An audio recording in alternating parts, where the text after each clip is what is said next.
Y vamos a hablar ahora del Instituto de Previsión Social, las modificaciones que quiere introducir el Consejo de Administración de la Previsional en un intento por una mayor recaudación para el mejoramiento de todos los servicios que presta el IPS. Y uno de los puntos que se está analizando es el sistema de cálculo para una futura jubilación, Carlos. El Consejo aprobó modificar 18 artículos de la Carta Orgánica del IPS, 18 artículos en un proyecto que va a ir hasta el Congreso Nacional. Deberá de aprobar el Congreso acerca de este planteamiento. Y de los 18 puntos, hay uno que resalta, que inquieta, preocupa principalmente a aquel que pretende en algunos años más optar por la jubilación. Y para tratar de entender y que nos explique didácticamente, hemos invitado, agradecemos su tiempo, a la doctora Vanessa Cubas. Ella es gerente de prestaciones económicas del Seguro Social del IPS. Doctora, ¿cómo le va? Muy buenas noches, gracias por su tiempo. Muy buenas noches, señor Troche, al señor Espínola, entiendo que también está la señora Mercedes por allí. Buenas noches. Y a la enorme teleaudiencia de este noticiero 24 horas. Realmente es un gusto estar en contacto con ustedes y a través de ustedes llegar a todos nuestros jubilados y a nuestros asegurados para comentarles que en el contexto de cómo encontramos la institución en agosto del año 2023, nos hemos visto obligados a tomar ciertas medidas y a recomendar a la máxima autoridad, los organismos técnicos que hay dentro de la institución. Analizamos los diferentes informes actuariales, el estado financiero, el marco legal vigente, y para poder recuperar de alguna manera, de forma paulatina, el equilibrio en los fondos institucionales, hemos recomendado ciertas medidas que incluyen un paquete de reformas legales, básicamente 6 modificaciones, y algunas medidas administrativas que implican derogar o dejar sin efecto resoluciones administrativas que habían sido dictadas por el Consejo de Administración relacionadas con el haber mínimo jubilatorio. Con relación específicamente al proyecto que busca modificar la base reguladora, es el tiempo que se toma para calcular la jubilación. Lo que es importante transmitir, las características principales de la modificación que se plantea es que lo que se propone es unificar una forma de cálculo que hoy ya se aplica para diversos colectivos de la institución. Los microempresarios que hace poco se incorporaron a la institución mediante la reglamentación por un decreto del Poder Ejecutivo tienen la forma de cálculo de su jubilación en base a 10 años. Los docentes del magisterio privado también ya tienen su periodo de consideración para calcular su jubilación por 10 años. Y así otros colectivos, la continuidad en el beneficio también, cuando uno aporta para continuar aportando para cumplir los requisitos mínimos, también tiene una base de cálculo de 10 años. Entonces, esta modificación que se propone es coincidente con las normas más nuevas que han sido incorporadas al marco legal institucional y busca que todo el régimen general del IPS también se considere los 10 años para calcular la jubilación. Eso por un lado.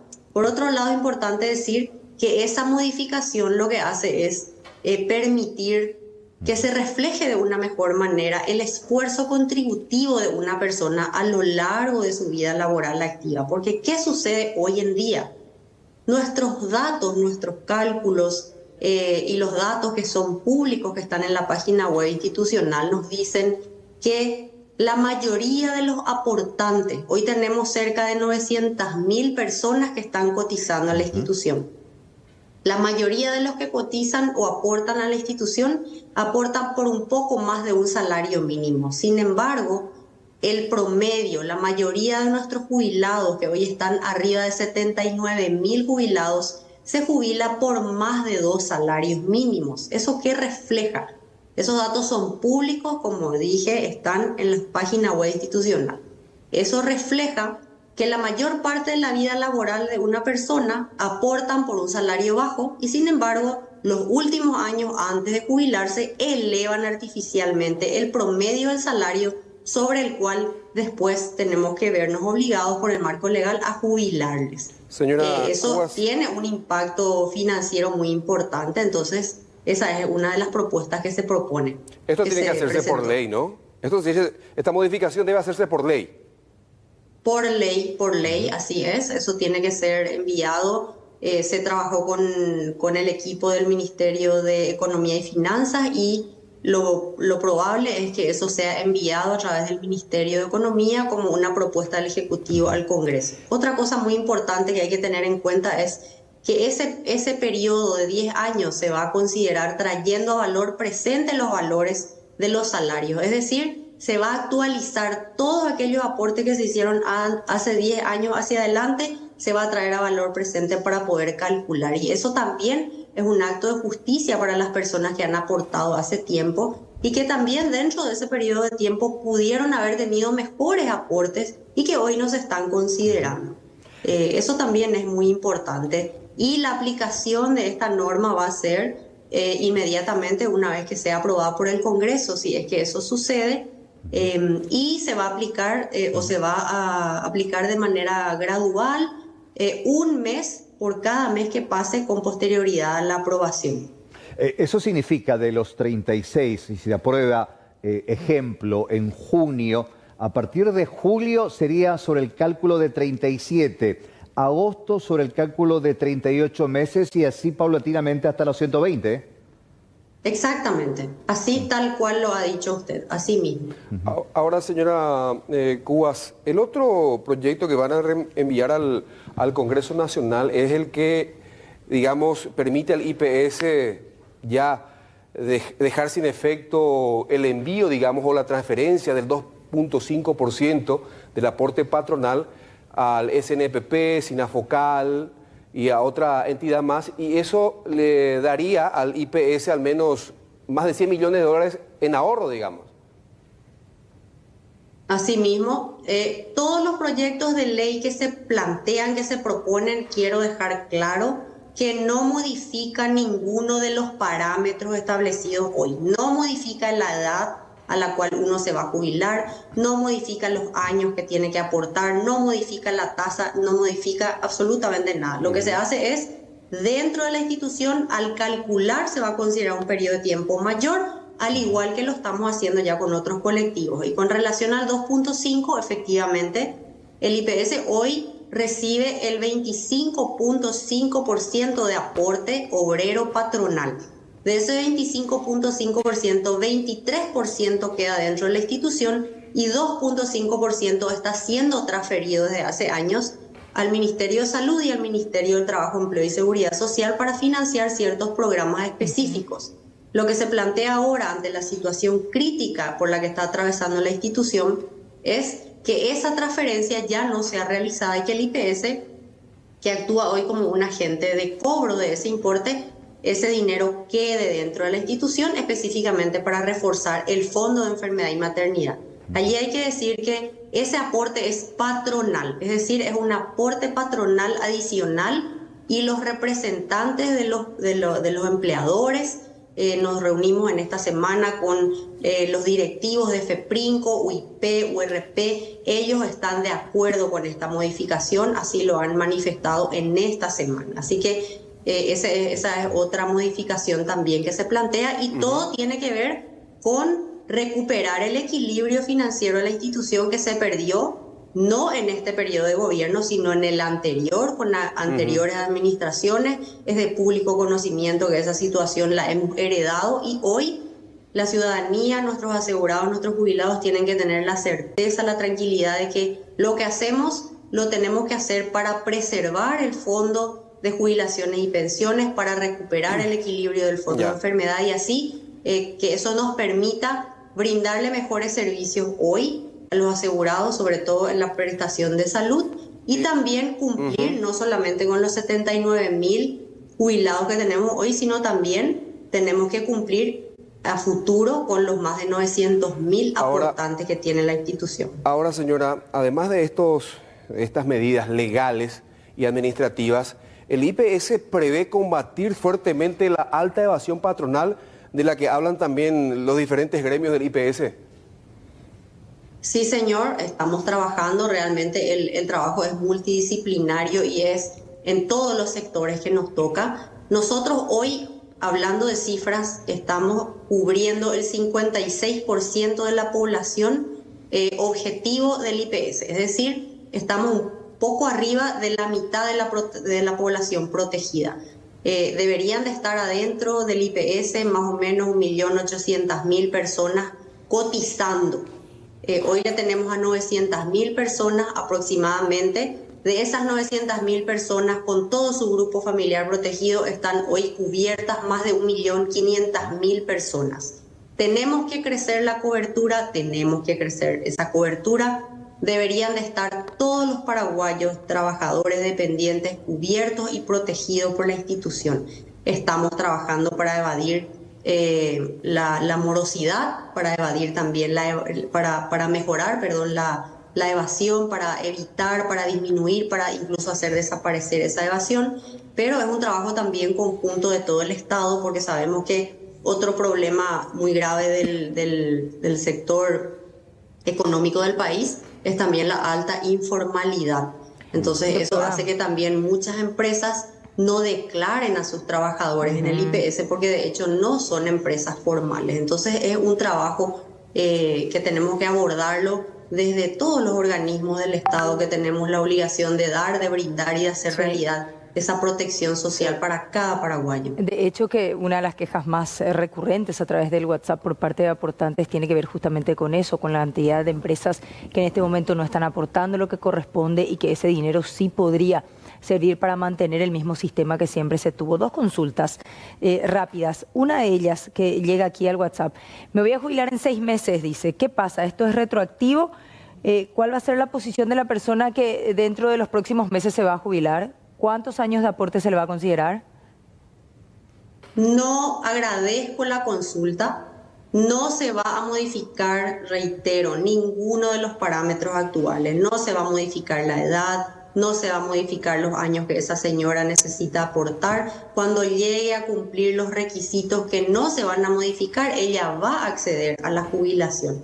Lo que nosotros vamos a hacer si este proyecto de ley se aprueba en el Congreso es calcular, digamos, del mostrador hacia adentro, considerar no solamente los últimos 3 años de aporte, sino considerar 10 años de aporte. Y con de esa relación persona. a ese, Hoy la persona, sí, con relación a ese punto en particular, otra consulta también a través del WhatsApp que hacen los televidentes. En el 2015 el sueldo mínimo era un poco más de 1.800.000 guaraníes. Ahora ya tenemos una variación, hablamos de 2,5 millones, un poquitito más. Pero si se calculan los últimos 10 años, una persona va a terminar jubilándose con menos del sueldo mínimo. agradezco también esa pregunta porque, como decía al principio, van a ser los 10 últimos años de salarios declarados, registrados y actualizados. Es decir, ese salario de 1.800.000 se va a traer a valor presente. Si hace 8 o 10 años atrás eso significaba un salario mínimo, se va a traer con una fórmula de actualización a lo que hoy implica ese valor ante esta situación con la inflación actual, con el salario mínimo actual. Entonces se trae a valor presente porque van a ser 10 años de salario actualizados que se van a considerar, doctora, para calcular la jubilación. Perdón, sobre el punto, para tratar de entender y ser un poco más didáctico para la gente, ¿cómo se hace el cálculo? ¿Es la sumatoria durante los 10 años de todo lo que recibiste dividido por cuánto? ¿Cómo se trae